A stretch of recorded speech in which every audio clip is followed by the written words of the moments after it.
Hi, welcome to module 16. So in this module we are going to look at what the design process for digital circuits are, and I will also introduce you to Verilog. So let us see the basics of a design process. So let us say I want to build a product. So I want to build some product. I start with what are called specifications. I have to say what this product is supposed to do. So that forms specifications. This is also something that you do in software. When you design a piece of software, you say this is what the software will do, these are not the things that it will do, and so on. The same thing is required for doing hardware design. You have to say that this circuit is supposed to implement this functionality, it's supposed to run this fast, these are the conditions under which it should operate, this is the temperature at which it should be able to run. All of these things you decide, right? So for example, if you design a cell phone chip, right, a cell phone, if you design a processor for a cell phone, then you have to say that it has to be let us say minus 15 degrees centigrade to 45 degrees centigrade, it should work properly. That is a specification. It has to run at 1 gigahertz, that is a specification. So there are functions that you specify, so you have to specify functionality, what it is supposed to do. You also give performance constraints, you give things like power constraints, it should run within 1 watt, right. So things like that are all constraints. So you start with all this in mind and you come up with a set of specifications. Once you have your specifications in place, you go and do your initial design. This initial design, we have been doing this using Boolean equations and so on directly, right. So you do the initial design, and then once you have your initial design, you go and simulate this. So when I say simulation, what I mean is you need to go and you need to be able to give inputs to it and find out what the outputs will be without actually realizing the circuit. So that is what simulation means. So see, when you do simulation, you have the design with you, you do not have the final product with you, but when you have the design with you, how do you give inputs to it and how do you find out whether it is correct or not? We will do this in a little while.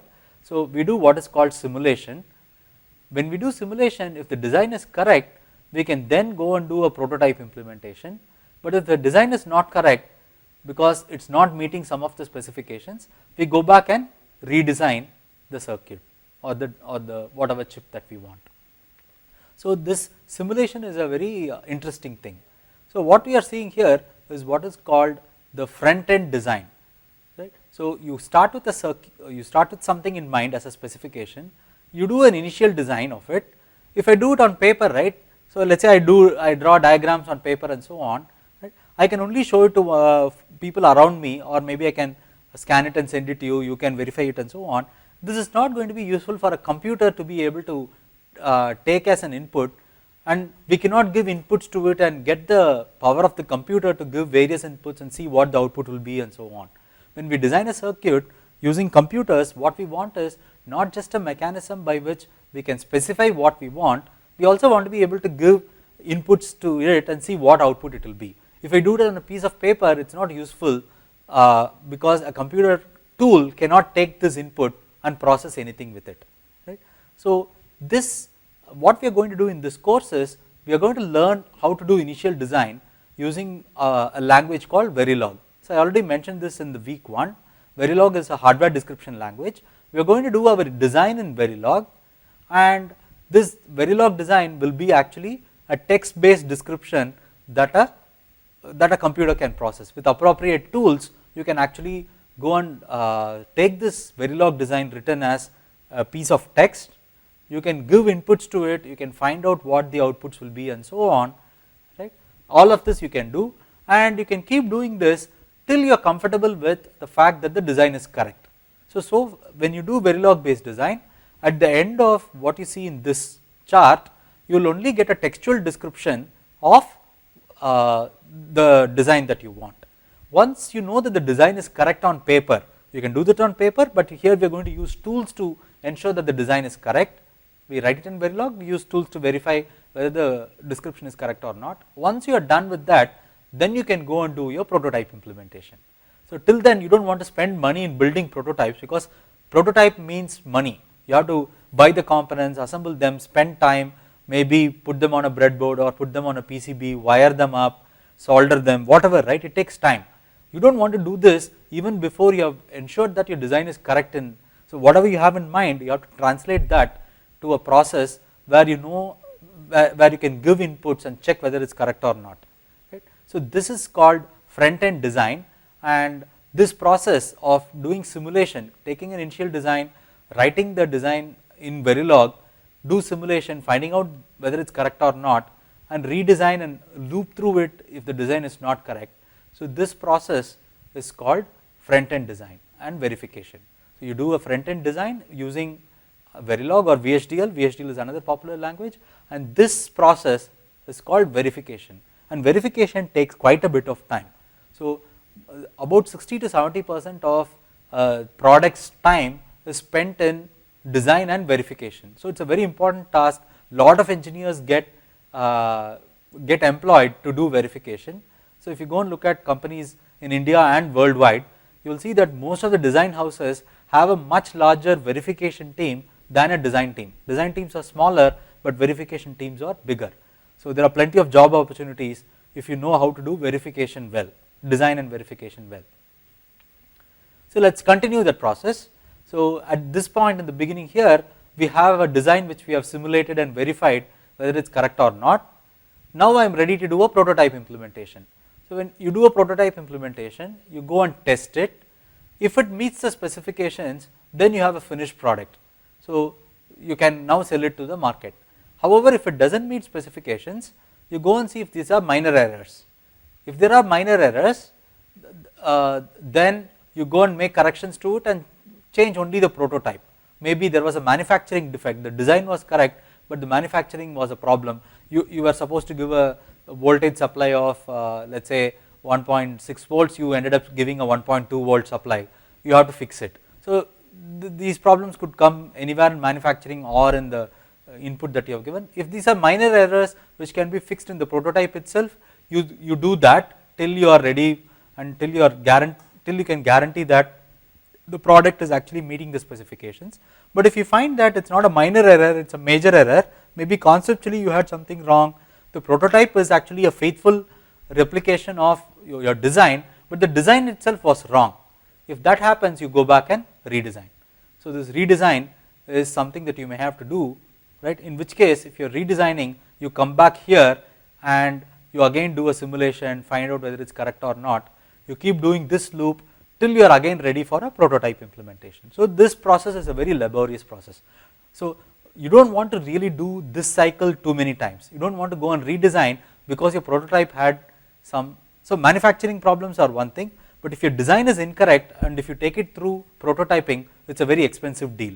What you want to do is stay within this as much as possible, check if everything is correct, and once you are sure that this is correct, only then go and do prototype, because prototypes are very expensive. So I am going to show you how to do this process. So the other nice thing about chip design is that this is a one-time affair. Coming up with a design and ensuring that, verifying that this design is correct is a one-time affair. You do prototype implementation, so that you may actually do multiple prototypes and you go and manufacture it, you get it back and you test it.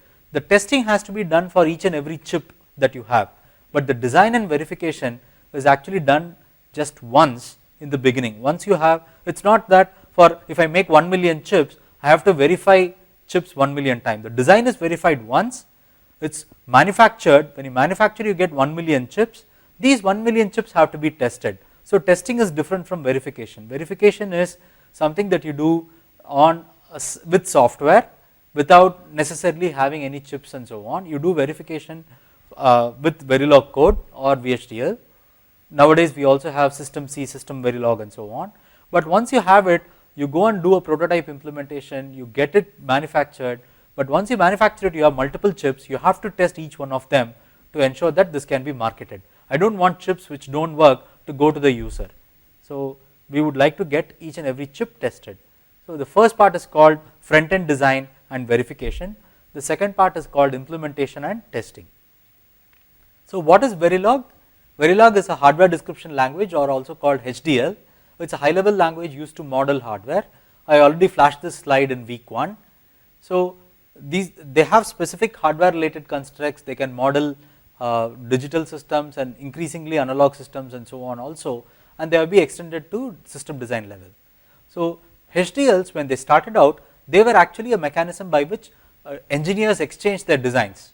So let us say I as an engineer brought a truth table to do something, and you as an engineer brought a circuit diagram to do the same, do some other functionality, and we have to put this together and finally make a working circuit.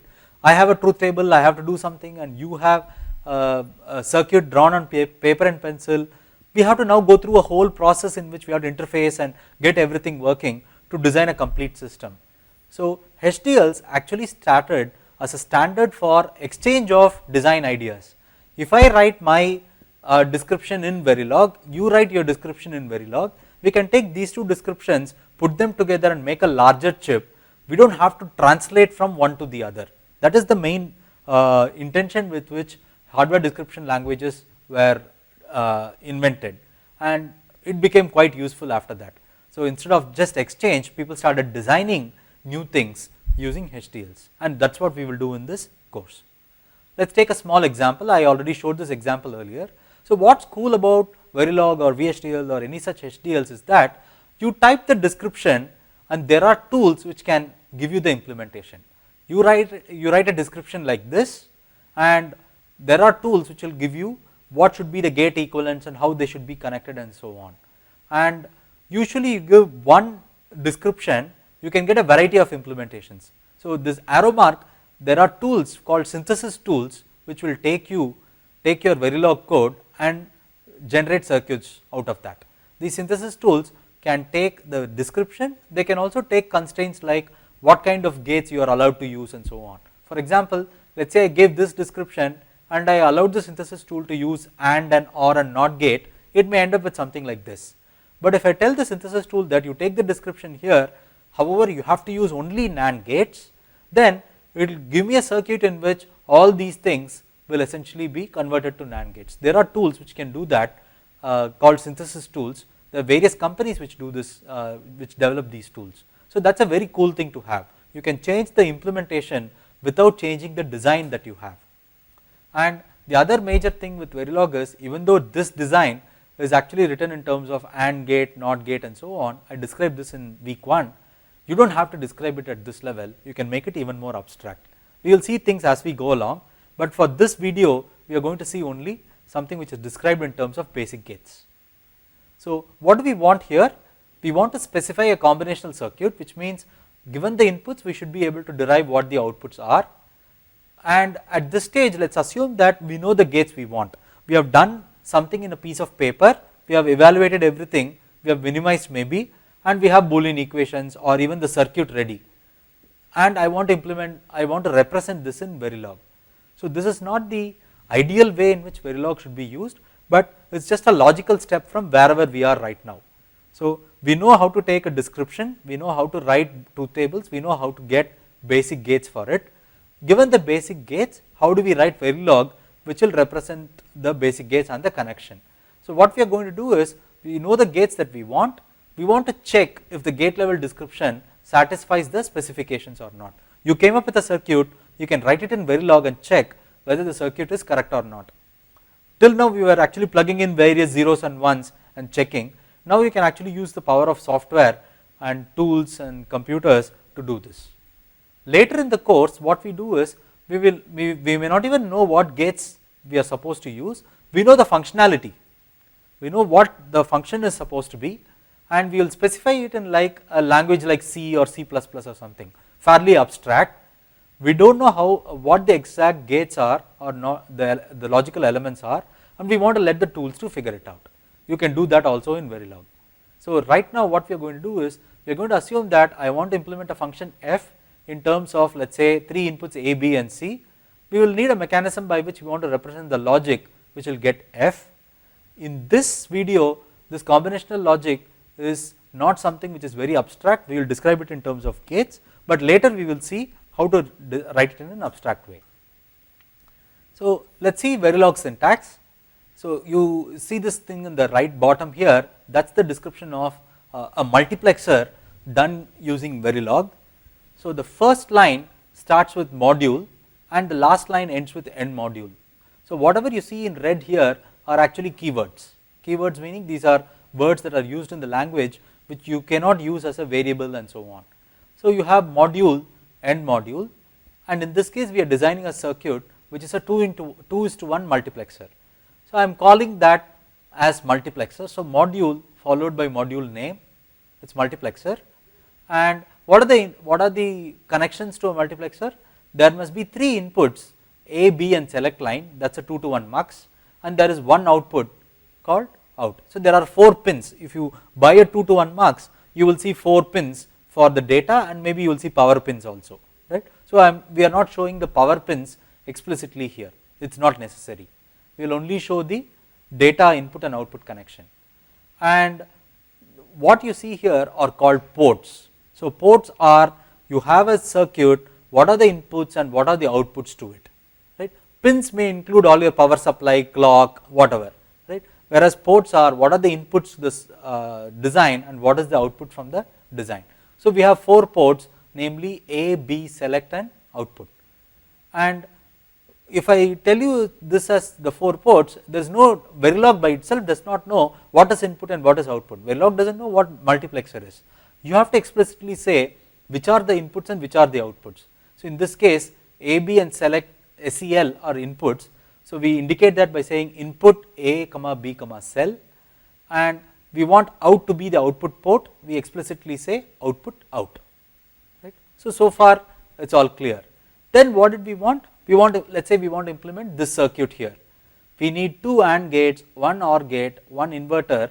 We also need all these wires to connect intermediate ones. For example, there is a wire that is coming out of here, and there are 2 wires that are coming out of the AND gate which should go to the input of the OR gate. We need all of these connections, right. So to do that we need 3 wires. There are 2 wires, temp 1 and temp naught, and 1 wire called select bar which is going to be complement of select. So this is something I showed in video in week 1 itself. So AND temp 1 B cell, right, this line is saying I want an AND gate which will take B and select as inputs and which will produce temp 1 as output. So if I think of it as a physical circuit, I am picking an AND gate, and to its inputs I am giving B and select, its output is called temp 1.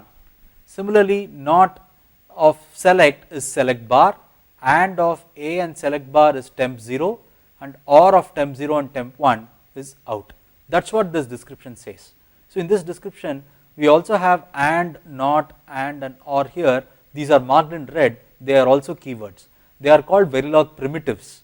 So these primitives are therefore Boolean functions, basic Boolean functions to be used directly. So in this case, this primitive takes 2 inputs and 1 output. So remember, all the primitives are only 1 output functions, AND, OR, NOT, XOR, all of these are actually just single output, right. So the first thing will be for the output and rest of them will be for input. So and this one will imply that you have an AND gate with temp 1 as the output, B and select as input.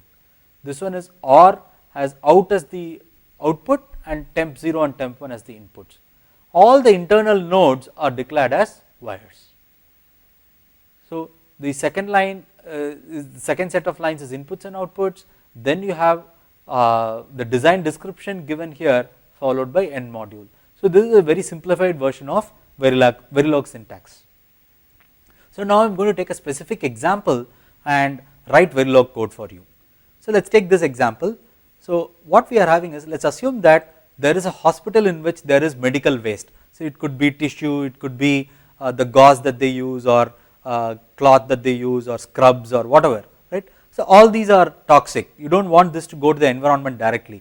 So typically what hospitals do is they take the input and they burn, they take all these things and burn them. So anything that is coming out of a surgery, right. So they may remove tissue, but in the process doctors may have used gloves and whatnot. They take all of that and send it to an incinerator. The incinerator is supposed to take them and burn them, and that is now safe for taking out to the environment. Otherwise you may have all the bacteria and viri that may go out to the environment, you do not want that. So you, let us say you take this toxic waste as an inlet, and there is a valve which controls the toxic waste. what we are going to do is we are going to bring the waste into a chamber and we are going to inject fuel into it, and the fuel is supposed to burn the toxic inputs, toxic waste. So let us assume that the fuel can actually burn everything down and send it out. When we send it out, let us assume that the output gets sterilized, right. So the issue is we are having a fuel injection, so there are various things that can happen. So the fuel itself gets over. If the fuel gets over, you do not want to keep pumping more and more inputs, because the input may go without getting burnt, it may go to the output, you do not want that. So what we want is, we want to have a mechanism by which we have to continuously monitor whether there is a flame, and for whatever reason if the flame is not there, we want to immediately shut off this valve so that no more inputs are taken, and we need to go and fix this setup before which we can start operating this one. So to do this, just like in one of the earlier examples I showed, I am going to put various sensors. Let us assume that I put 3 sensors A, B and C. The job of this sensor is to figure out if the flame is there or not. So again, like I said, the flames could go off due to various reasons. Maybe there is no fuel, or there was a power cut, it could be various things. So you do not want a mechanical valve to continuously dump this medical waste without checking what is happening with in this incineration chamber. So I am going to put three sensors A, B and C. They are going to verify whether there is a flame or not. As long as there is a flame, as long as there is a flame, things will get burnt and the valve can remain open. But if there is no flame, then I want to shut off this valve. Right? To do that, I want a Boolean circuit, or I want a digital circuit. So we want to put a logic system that will shut off the waste valve if no flame is detected. Right? So this is a simple description problem. Right? So this design problem is interesting because we can show various interesting aspects with it. So let us see this. What can happen is, these 3 sensors, if they are always working, right, and if there is a flame, they will give 111 as their output. They will say that the flame is there. If the flame is not there and if the sensors are always working, you will have 000 as the output.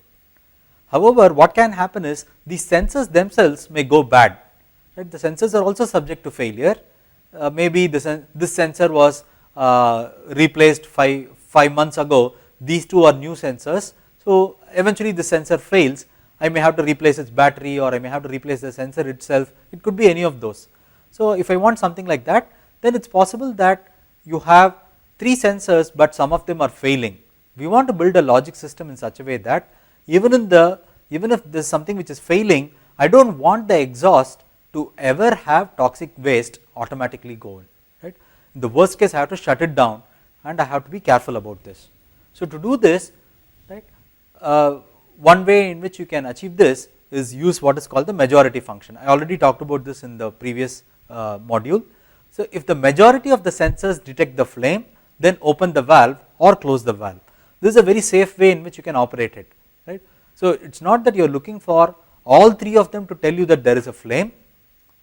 Right? If there is a flame, if all the sensors are working all the time, then it is simple to say I will go and look at all the sensors. If all of them are 1, then it is okay. Right? But what can happen is, some sensors, we know that some sensors will fail. So if the sensors A, B and C give 1, 0 and 1 as output, A and B are sensing a flame, A and C are sensing a flame, B is however not sensing a flame, what do we do now? So what we want to be able to do is to look at something like this. If the majority of the sensors detect the flame, then open the valve, because it is possible that some sensors have failed and they are not detecting any flame at all, else close the valve. So we are assuming that the valves, when they fail, they will always say that the flame is not there. So it's, we do not have a condition where something fails and by mistake it detects a flame. Let us assume that we do not have a sensor like that. The sensors, if there is no flame, they will say no flame. If there is a flame, they will say there is a flame. However, when the sensors go bad, it will give you only one thing saying that the flame is not there. It will not by mistake say the flame is there. Let us say if that is the case, then the majority function will do that. So if I look at the 3 inputs, all the 3 sensors say that there is no flame, then I can conclude the conclusion that there is no flame. I have to shut off the valve. If all of them say 1, then the majority of them is saying a 1 because all of them are saying a 1. So it is 1. Look at the other entries. Let us look at this entry for example 0 1 0. 2 sensors are not detecting the flame, 1 sensor is detecting the flame, which means there is something wrong in this system. There are 2 sensors which are not detecting, 1 sensor is detecting. So we do not know whether there is a flame or not, but the majority says there is no flame. So we will say that there is no flame. Similarly, if 2 of them say there is a flame and 1 of them says there is no flame, the majority says there is a flame, so we will use 1. So that is the truth table. Written as a corner map, you have this entry. So you know how to write it, I will not go into the details now. Now I want to map these things. So to map, there are 3 groupings of 1 that are possible.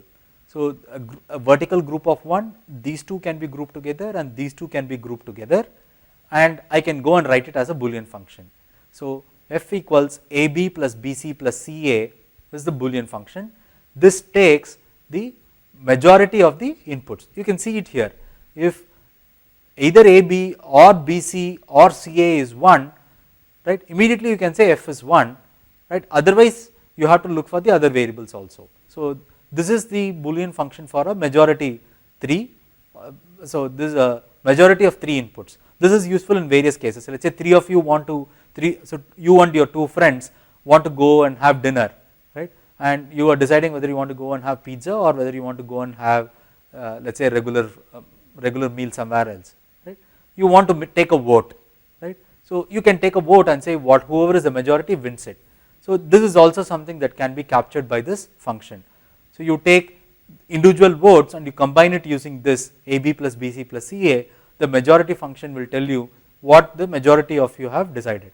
Of course all of you may decide you want to go and have pizza, or all of you may decide you want to go to some other restaurant. So that is the use for a majority function.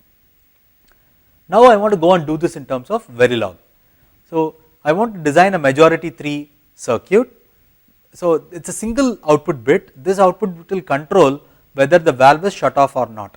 If the valve, if f is 1, right, then there is flame, you do not have to shut off the valve. If f is 0, then the vote is flame is off, so we will go and shut off the valve. So we need a logic description. This has 3 input ports and 1 output port. We still need combinational logic here, right. We already know that AB plus BC plus CA, we will need 2 input AND gates and 1 3 input OR gate. So we need that. Let's see how to write this in Verilog. So the first line I am going to write is keyword module, and I am going to give a name to the circuit. So any circuit that is designed, you have to give a name in Verilog, it is compulsory. It can be any name that you come up with. So I am now calling this circuit as MAJ3. This stands for majority 3. Majority 3 has 4 ports, out, A, B and C. They are all comma separated. At the end of this you see a semicolon. This is the interface description of this module. As I said earlier, just the interface description is not enough. These are input or output ports, right. We have to say whether these are input or output ports. So in this case A, B and C are input ports and out is an output port. So that is explicitly described in the lines below that. So we only say that there are 4 ports outside, and in these 2 lines we declare whether they are input or output. In this example there are 3 inputs and 1 output, and I am also going to follow the convention whenever possible to have the outputs before the list of inputs. So in this case it is a single output, I will put it at the front and all the other things are inputs here. So if I have more than 1 output, I will pick some ordering of the outputs, I will put them first and then I will put the inputs. There is a reason why I do that, I will come to that later, right. Then we needed 3 intermediate nodes. So AB gate will, so the gate which does AB will need a wire, the gate which does BC will need a wire, and the gate which does CA will need a wire. So we need 3 wires AB, BC and CA, right. So these are the intermediate nodes, and now I am ready to do how to get these individual components. So how do I get AB? AB should be the AND of A and B. So what this is actually saying is, I am going to pick an AND gate, and to this AND gate I am going to give one of the inputs as A, one of the inputs as B, and the output from the AND gate I can put a wire and say I am going to call this AB. This is what you would do if you do this in a breadboard, right?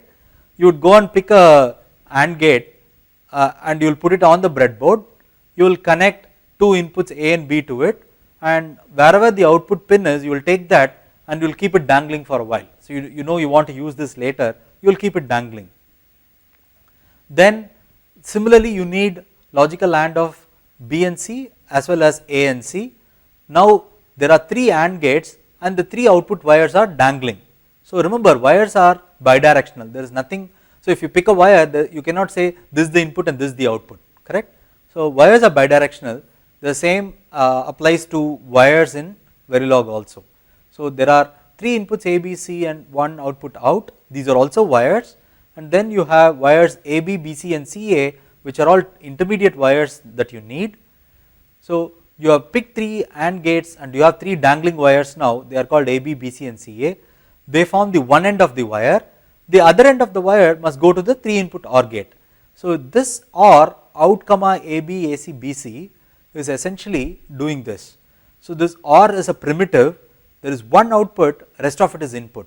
So look at the AND gate, it's one output, 2 of them are inputs. In this OR gate there is one output and 3 of them are inputs. So since all the primitives are single output function, the first one is always an output, the rest are inputs. It can be 2 input, 3 input, 4 input, 5 input, it can be any number of inputs for the primitives. In this case I have used 3 2 input AND gates and I want to use a one single 3 input OR gate. So this implies that there is a 3 input OR gate, this is the output called out and these are the 3 inputs that are coming into the gate. So this gives us the description that I will take A, B and C, I will give them to the 3 gates A, B, B, C, C, A, there will be 3 wires that will come out of it, these 3 wires will go to the 3 input OR gate which gives you the output. We are done with the description of the circuit. So the last line is end module, which finishes the description of the module. So you can see that by looking at this, you can actually go and draw a circuit. If I gave you this without telling you what the circuit is, if I gave you a Verilog description, everything that you need to get a circuit is there. So if I gave you only this, you can see that, oh, I am designing a black box which has 1 output and 3 inputs. In this black box, the 3 inputs are called ABC and the output is called out. I will need 3 more wires inside and I will need 4 gates of this kind, and this tells you this is the connection that you need, right. So all of that is there, anything that you need to describe the circuit is there. So given a Verilog description, you can draw a circuit. We started the other way around. I gave you the circuit and I wrote Verilog because we don't know Verilog yet, but given Verilog later, you may be able to understand what the circuit is by just looking at it. Now let us say we have designed a circuit to do this. How would you test it in the lab? In the lab, you will put it inside what is called a test bench. So what you will do is this, you will probably pick up a breadboard, you will put all these components and so on, connect them, you have the design ready. And once you have it ready, you want to check whether it is correct or not. Maybe your teacher wants to evaluate you, you want to check yourself whether the circuit is correct or not before getting it evaluated. What will you do? You will go and connect the input wires that are there, maybe to VDD or ground to decide whether it is 0 or 1, and at the output you may either connect it to an oscilloscope or you may connect an LED and see whether it glows or not and so on, right. That is a test bench. What you have is you have a bench in some sense in which you put your design, you are able to give inputs to it by connecting to power supplies, you are able to take the output and see what the output is, either by looking at the oscilloscope to which you have connected or by looking at LEDs or something like that to which you have connected. It could also be something like I will go and drive a motor, the motor should run. It could be any of those, right. So you need a test bed in which you can check this. So we are going to call that a test bench. A test bench is going to take the device under test or DUT. So the device under test in this example is majority 3, MAJ3, and what I am going to do is I am going to instantiate, I want to have one copy of this circuit to test it, right. If I want to check whether it works or not, I want to take that one copy of the circuit which we are going to call instantiation. We instantiate it, we need a mechanism by which we can give test inputs to it, and we need a mechanism by which we can observe the outputs. So from a software angle, in some sense, you need to be able to take inputs to a program and outputs from the program, right. Typically what you do is you go and type the inputs in the keyboard, or you go and type, you give a file as an input and so on, and the outputs could be something on a screen or something on the something in a file. We need something like that for hardware description languages. We need to be able to give inputs and we need to be able to observe the outputs. So the outputs could be in terms of a file that gets printed or something that is printed on the screen or something you can see like a waveform, and the inputs could be a mechanism by which you can give specific inputs in some order.